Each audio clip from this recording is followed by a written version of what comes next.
Estamos de vuelta en ADN hoy y vamos a tomar contacto de inmediato con el director social nacional del Hogar de Cristo, el psicólogo Paulo Egenau, a quien tenemos ya en la línea. Paulo, buenos días. Hola Mauricio, muy buenos días. Hola Mirna. ¿Qué tal? Hola, buenos días. A ver, Hola. Ustedes en el Hogar de Cristo han tenido mucha pega en estos meses porque se hacen cargo justamente de los más vulnerables. Han tenido que montar todo un operativo ahí para las hospederías, para acoger a la gente que está en calle, para tener la cuarentenada, para trabajar con voluntarios que escasean en estos tiempos porque estamos todos cuarentenados. Paulo, ustedes están planteando ya lo que debiera venir después de la pandemia, porque la crisis ya está en curso y esperamos o queremos creer que está en remisión de a poquito. Pero pensando en lo que viene, y lo que viene ya de todos modos es muy inmediato, ustedes están hablando de un plan de protección social real. ¿Qué significa? ¿No lo tenemos en Chile? ¿Cómo hay que mirar la protección social de aquí para adelante?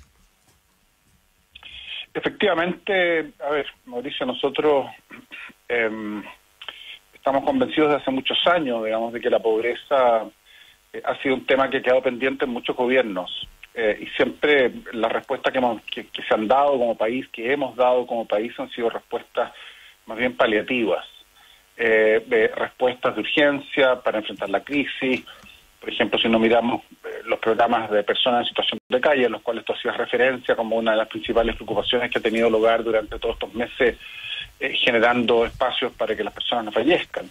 Bueno, implementamos los plan invierno, los códigos azul, pero no hemos tenido políticas integradas donde concurra salud, educación, trabajo, vivienda, desarrollo social, al menos con el propósito de mirar integralmente lo que las personas en situación de calle requieren con una política con perspectiva de inclusión, no solo con una política y si uno mira los niños de Sename, si uno mira los adultos mayores, si uno mira, en fin, te vas dando cuenta que esta mirada integrada de protección social centrar las personas, ha sido un tema que no lo hemos tomado como país y se hace evidente en los problemas que hemos tenido como país últimamente. En el estallido social aparecen muchos de estos temas con muchísima fuerza y por lo tanto el estado de malestar de muchos grupos en la sociedad. Y hoy día, con la situación de pandemia, evidentemente se hace aún más evidente de que este sistema de protección social integrado, salud, educación, trabajo, vivienda,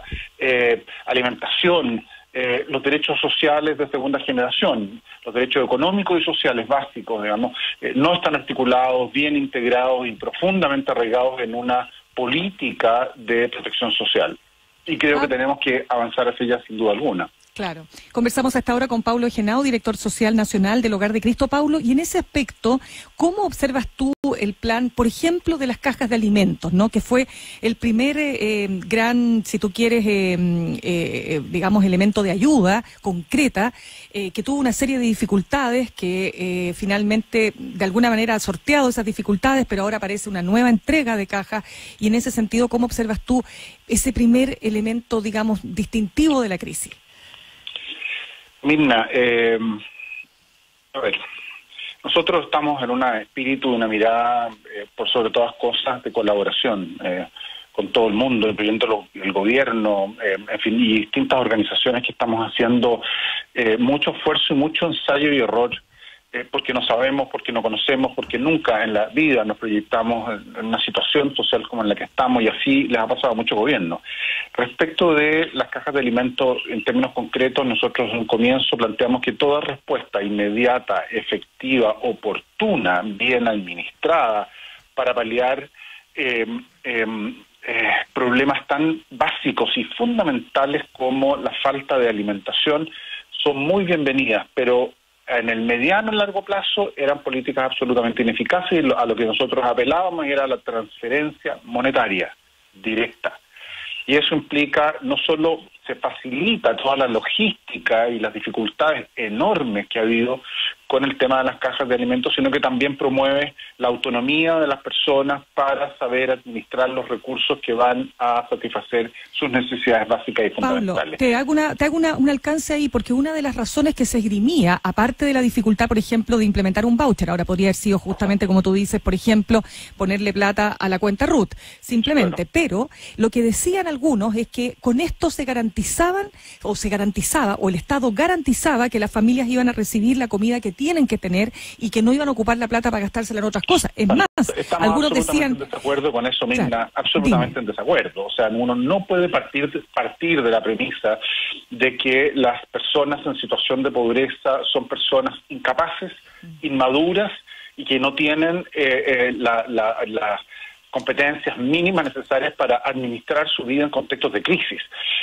Hay unos principios y fundamentos, hay unas creencias y unas disposiciones básicas para el relacionamiento con personas en situación de pobreza, uno de los cuales es que uno respeta porque ellos saben lo que necesitan y pueden resolver sus problemas. O sea, cualquier atisbo de infantilización, de sometimiento, catalogándolos prácticamente de niños incapaces de autoadministración, por el hecho de ser pobres, nosotros lo consideramos inaceptable a esta altura de la vida en sociedad. Paulo, y tú hablabas justamente de esa necesidad que es tan básica y fundamental en tiempos de crisis, pero es que hay un problema ahora mayor en lo que viene. La misma OMS o la FAO de la ONU o la UNICEF, pensando en los niños, advierten que lo que viene es un empobrecimiento del mundo y eso no, Chile no escapa a eso, perdón, y eso se va a traducir en cuestiones tan claves como dos que tú has mencionado. Uno, bueno, el de la falta de alimentos, pero ya no en la crisis, sino que la falta de alimentos, de nutrición por un buen tiempo, y la nutrición más básica para los más pobres. Y segundo, el tema de la habitabilidad de la vivienda. O sea, aquí se ha quedado una evidencia el hacinamiento, las condiciones precarias en que vive mucha gente, que no ha podido ni siquiera guardar cuarentena por las condiciones en que vive. ¿Cómo ves tú esos dos frentes, vinculándolo con lo que conversábamos al comienzo, un plan de protección social real y en forma como lo que tendría que venir? Mauricio, nosotros acabamos de editar un primer documento, ahora ya estamos trabajando en la segunda versión sobre COVID y pobreza. Y lo que hacemos en este documento es precisamente empezar a ponernos en los escenarios que tú planteas, porque el Hogar de Cristo planifica, así como muchas instituciones del mundo social, el Hogar de Cristo planifica su estrategia en periodos de 5 años, pero la revisa todos los años, su estrategia social. Y nosotros, evidentemente, que el Hogar de Cristo que nosotros teníamos planificado hace 9, 10 meses, un año atrás, en términos de su proyección en el próximo quinquenio, es un Hogar de Cristo que respondía a unos elementos de contexto sociales muy distintos a lo que tenemos hoy día. El Hogar de Cristo va a tener que hacer una transformación y una modificación muy importante, y muchos de los temas que hoy día estamos considerando en nuestra planificación son temas que ya creíamos superados en Chile, Mauricio, hace ya muchos años. Yo recuerdo cuando estaba en la universidad, ¿cierto? Y nuestros primeros trabajos tenían que ver con el trabajo en campamentos, ollas comunes, comprando juntos, compartiendo la mesa. Recuerdo muchísimas oportunidades vinculados a la atención de niños y niñas en la calle, aspirando neopren. Yo recuerdo la esquina, que fue uno de los primeros trabajos voluntarios, donde verdaderamente era un problema epidemiológico importantísimo desde el punto de vista de las drogas. Bueno, mayoritariamente ya nosotros miramos ese Chile un poco anecdótico. Hoy día se nos va a volver a presentar.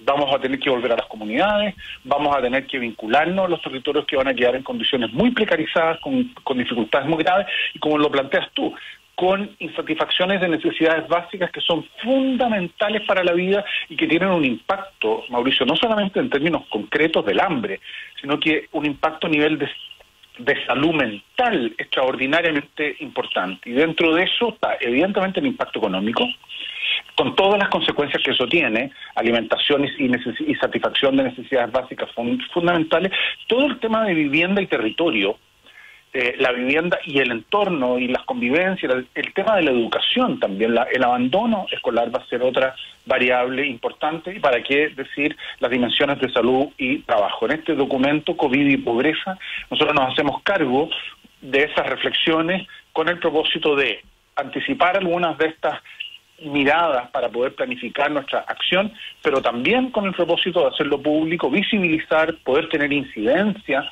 en cómo el país se va a organizar. No sabemos cómo van a ser los presupuestos el próximo año, vinculados a estos temas del Ministerio de Desarrollo Social, qué va a pasar con el tema vivienda, cómo se va a articular el tema de educación. Son todos escenarios inciertos, los cuales tenemos que trabajar muy fuertemente, pero evidentemente Chile va a retroceder una década al menos, de acuerdo a los datos que le brindan organismos internacionales en términos de su esfuerzo por la superación de la pobreza. ¿Está aumentando ya la desigualdad en Chile de nuevo, bueno, Paulo? Bueno, es que ese tema es como ese es el trasfondo, Mauricio. Creo que lo conversábamos con ustedes, con Mirna, contigo, en el contexto del estallido social, y hablábamos del malestar en la sociedad. Y el malestar que se hizo, bueno, que era absolutamente perceptible, y que los que estábamos en estos temas nos damos cuenta y sabemos, se hizo evidente cuando el PNUD publica su investigación Desiguales, y finalmente se hace extremadamente evidente en el estallido social. Y lo que había a la base era una sensación de insatisfacción por un proyecto ético-social inequitativo, injusto, con oportunidades diferenciadas dependiendo del nivel socioeconómico de las personas. Nosotros esperamos, y este ya es un anhelo que me imagino que tenemos todos como país, es que producto de lo que hemos vivido, tanto en el estallido social como en la pandemia, tengamos una profunda reflexión respecto de cómo ordenamos finalmente el quehacer del Estado, cómo priorizamos a determinadas poblaciones, cómo somos capaces de postergar ciertos beneficios en pos de una suerte de convivencia mucho más equitativa y justa. Chile anhela un país con mayor justicia y con mayor solidaridad, un mejor país para todos. ¿Paulo? Y eso es algo que entre todos lo construimos o no lo construimos. Sí, conversamos a esta hora con Paulo Henao, director social nacional del Hogar de Cristo. Paulo, junto con esto, yo te quiero preguntar por lo que está pasando con las capas medias. Hay una columna que me pareció muy interesante del economista de la Universidad de Chile, Guillermo Larraín, ex superintendente de AFP, Valores y Seguros, en fin, que decía, entre otras cosas, hablaba de las debilidades estructurales que refleja el debate sobre el retiro de fondos de pensiones, y decía lo siguiente, que el Estado de Chile carece en realidad de instrumentos que no sean para los más pobres. Él dice en esta columna que las personas que están entre el percentil 60 y 80 no están en las mejores y super condiciones en relación a los que están entre el 40 y el 60, porque se ha producido también una precarización y una vulnerabilización de estos segmentos. Entonces yo te quiero preguntar, más allá de que tú atiendes, por supuesto, a los sectores más vulnerables, pero ¿cómo observas tú lo que está pasando justamente hoy día con las capas medias y con este proyecto de ley de retiro del 10%? Mira, respecto de este grupo de personas vulnerables, recuerda tú que Chile hasta el año aproximadamente 2013, si no me equivoco, medía la pobreza exclusivamente por la variable ingreso económico. Y teníamos y tenemos actualmente una escala que determina los ingresos para definir si una persona está en situación de pobreza o no. Por ejemplo, hoy día, una familia de 3 personas cuyos ingresos no superan los 141.000 pesos en total, es una familia que es considerada en situación de pobreza.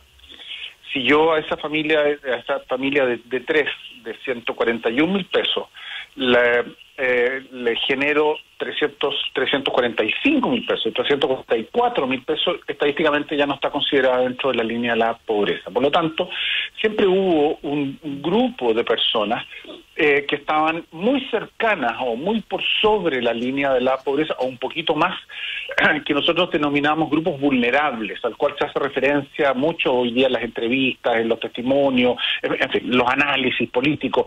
Ese grupo vulnerable es un grupo que sobrevive por sobre la línea de la pobreza con más o menos recursos, pero que su entorno, las dimensiones de su entorno están tan precarizadas que cualquier movimiento de la pérdida del trabajo, una crisis de salud, un problema económico como el que estamos viviendo hoy día en Chile importante, etcétera, etcétera, los vulnerabiliza a tal nivel que los puede hacer caer bajo la línea de la pobreza. Y por eso que luchamos tanto y solicitamos tanto que empezáramos a medir la pobreza en base no solo a los ingresos económicos, sino que también a estas dimensiones, y se empezó a medir la pobreza en términos multidimensionales.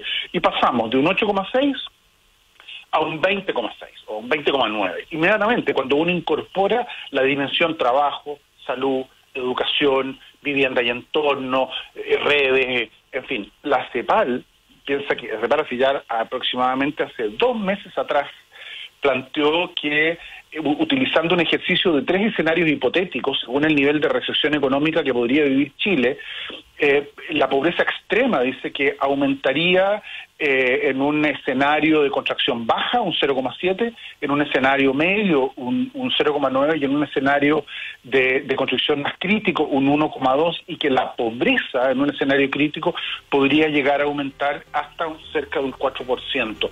Estamos hablando de cientos de millones de personas a nivel mundial, bien. Ahora, ¿cuáles son las políticas específicas y en particular el tema de la posibilidad del retiro del 10%? La verdad, tengo mi opinión personal, soy vocero del hogar, no es un tema que en el hogar hayamos discutido porque nuestra gente ni siquiera está en ese segmento, ¿verdad? Sí. Estamos hablando de personas a un nivel de precariedad tremendo, pero efectivamente que la pobreza va a aumentar.